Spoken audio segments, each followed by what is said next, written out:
स्वामी जी, पिछले एपिसोड के अंदर दादा भगवान के जो व्यवहार जगत के सूत्र की हम व्याख्या कर रहे थे, समय हो गया था, तो 5 सूत्र को पुनः मैं दोहराता हूं। जगत निर्दोष, टकराव टालिए, एडजस्ट एवरीवेयर, भुगते उसकी भूल और हुआ सो न्याय। कुछ आपने प्रकाश डाला था लेकिन पूरी बात नहीं आ पाई। कृपया इन 5 सूत्रों को समन्वित करते, हालांकि ये रिलेटिव जगत के, लेकिन हमारा अधिकतर समय रिलेटिव जगत में रहता है, रिलेटिव सत्य के अंदर, क्योंकि हमारा वो भुगतान और जो है हमारा वो सारा हिसाब है, वो तुमको करना पड़ेगा, उसके बिना तो मुक्ति है नहीं है। तो उसको भी अच्छा बनाने के लिए निमित्त की आवश्यकता होती है। तो ये 5 सूत्र निमित्त के रूप में काम करते हैं। तो किस तरीके से अध्यात्म विज्ञान की दृष्टि से हम उसको समझें कि हमारा व्यवहार जगत सुंदर बने, थोड़ा कृपया व्याख्या कीजिए। धन्यवाद। आप सबको मेरा नमस्कार।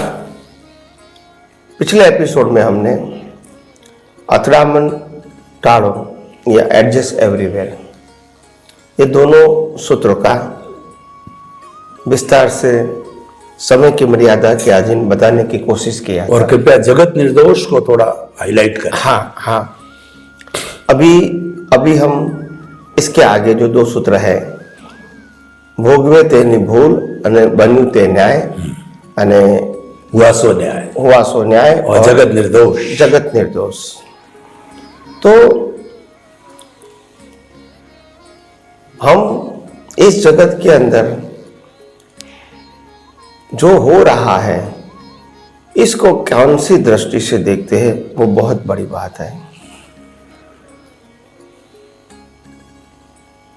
हुआ सो न्याय का मतलब क्या है? जो हो रहा है वो ही कुदरती रचना है, और कुदरती रचना का मतलब कुदरती कानून से बनी हुई अवस्था जो न्याय स्वरूप है, इसमें कोई स्वतंत्र नहीं है। तो हुआ सो न्याय का मतलब जो भी बन गया, हो गया, इट हैपन, फिर उसको स्वीकार करो।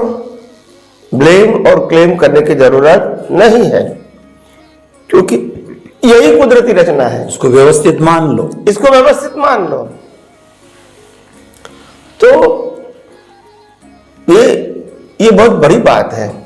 मगर क्या होता है कि मैंने पहले भी कहा कि जब कोई भी सिद्धांत की बातों को जब रिलेटिव सत्य का मोड़ मिल जाता है तो व्यक्ति द्विधा में आ जाती है, पजल।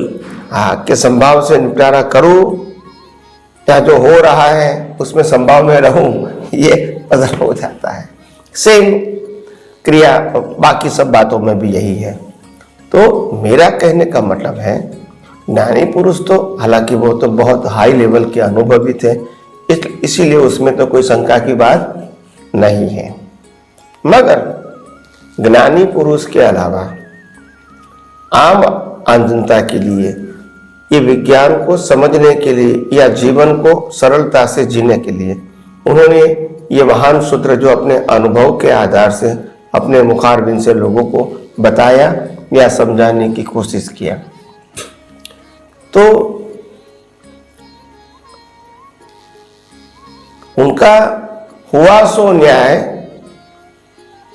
एडजस्ट एवरीवेयर, टकराव टालिए, जगत निर्दोष और जगत निर्दोष, भुगते उसकी भूल। हाँ, भुगते उसकी भूल। जो भुगतान करते हैं, भुगतान फील करते हैं, वही उसकी भूल है। तो वो क्या कहते हैं, ये उनके जो शब्द होते हैं, शब्दों का मर्म समझना है। आज मैं कोई भुगतान कर रहा हूं, वो भुगतान के लिए मैं सामने वाले व्यक्ति को जिम्मेदार समझता हूं। तो कुदरत ये कहती है और व्यवस्थित शक्ति ये कहती है, या अक्रम विज्ञान ये कहना चाहता है कि आप जो भुगतान कर रहे हैं वो आपके ही कर्मों का फल है। निमित्त कोई भी हो सकता है, मगर फल आपका है, क्योंकि बीज आपका था। तो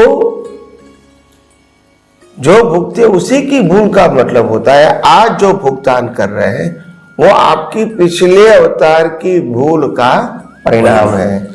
आज आपने गलती किया है वो नहीं कहते हैं, आज तो आप भुगतान कर रहे हैं, मगर वो भुगतान की गलती आज आपने नहीं, तो वो भुगते उसकी भूल का मतलब जो गलती किया था उसका फल ये भुगतान है, ये कहने का मतलब है। अगर ऐसा मानते हैं तो फिर किसी के प्रति आप राग द्वेष नहीं करेंगे। और जगत निर्दोष, जगत निर्दोष क्यों कहा, निर्दोष क्यों कहा? तो ज्ञानी पुरुष कहते हैं कि जगत तो पूरा निर्दोष ही है, किसी के पास मन वचन काया की मालिक ही नहीं है, और मन वचन काया को चलाने की स्वतंत्र शक्ति दुनिया में कोई भी व्यक्ति अपने मन वचन काया से कुछ भी स्वतंत्रता से नहीं कर सकते हैं। इवन तो अवस्थाओं को, जीवन में आयु अवस्थाओं को बनाने का काम भी इंसान का नहीं है, तो फिर ये कौन करता है? यह सब कुदरत ही करता है। और इसीलिए आपको तो इसका ऑब्जर्वर बनना है, डूअर, ओनर एंड सफरर नहीं बनना है। ऑब्जर्वर मतलब जो हो रहा है उसको ऑब्जर्व करते रहो। कैसे ऑब्जर्व करोगे? कुदरती रचना या तो व्यवस्थित। तो इससे क्या होगा, आप कोई भी अवस्था को जब कुदरती रचना देखोगे या व्यवस्थित देखोगे तो आपको समझ में आ जाएगा, और किसी के ऊपर ब्लेम और क्लेम करने की जरूरत नहीं है, और हमको भी उसके बारे में ज्यादा सोचने की जरूरत नहीं है। तो ये सरल रास्ता उन्होंने अपने जीवन में बताया था। आखिर जगत तो निर्दोष ही है। See the whole world is innocent. क्यों इनोसेंट है? क्योंकि हर व्यक्ति अपने कर्मों की आपस में डिलीवरी करते हैं। कर्मों पिछले अवतार के और डिलीवरी इस जन्म में करते हैं। जब डिलीवरी करेंगे तब तो इनोसेंट है, पोस्टमैन है। दे डिलीवर्ड योर कर्म and the delivery man is only instrumental like a postman. So the postman is never responsible for the post. अगर वो पोस्ट अच्छी भी है या बुरी भी है, पसंद भी है या ना पसंद है, इसके लिए पोस्टमैन यानी डिलीवरी मैन जिम्मेदार नहीं है। मगर हम मानते हैं कि जिम्मेदार है। तो इसीलिए उन्होंने बहुत अच्छा कहा कि पूरा विश्व है, निर्दोष है, और निर्दोष है तो निर्दोष ही देखना चाहिए क्योंकि व्यवस्थित है।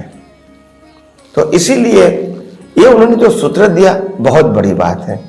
आम आदमी को संक्षिप्त में समझने के लिए ये सूत्र बहुत बड़ा है, ताकि लोगों को समझ में आ जाए कि हमारे जीवन में जो कुछ संजोग बनेंगे इसको कौन सी दृष्टि से देखें।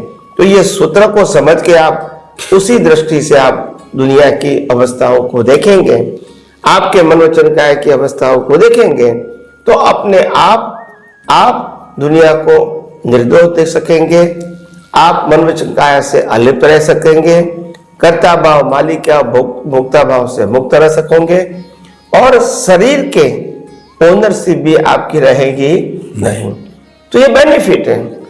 और धीरे धीरे आपको और विज्ञान जानने की, समझने की उत्कंठा रहेगी, जो आपको आगे ले जाने में सहाय करेगी। तो इसीलिए ये जो उन्होंने 5 वाक्य बताए वो मैंने संक्षिप्त में समझाने की कोशिश किया। स्वामी जी आपका बहुत बहुत धन्यवाद।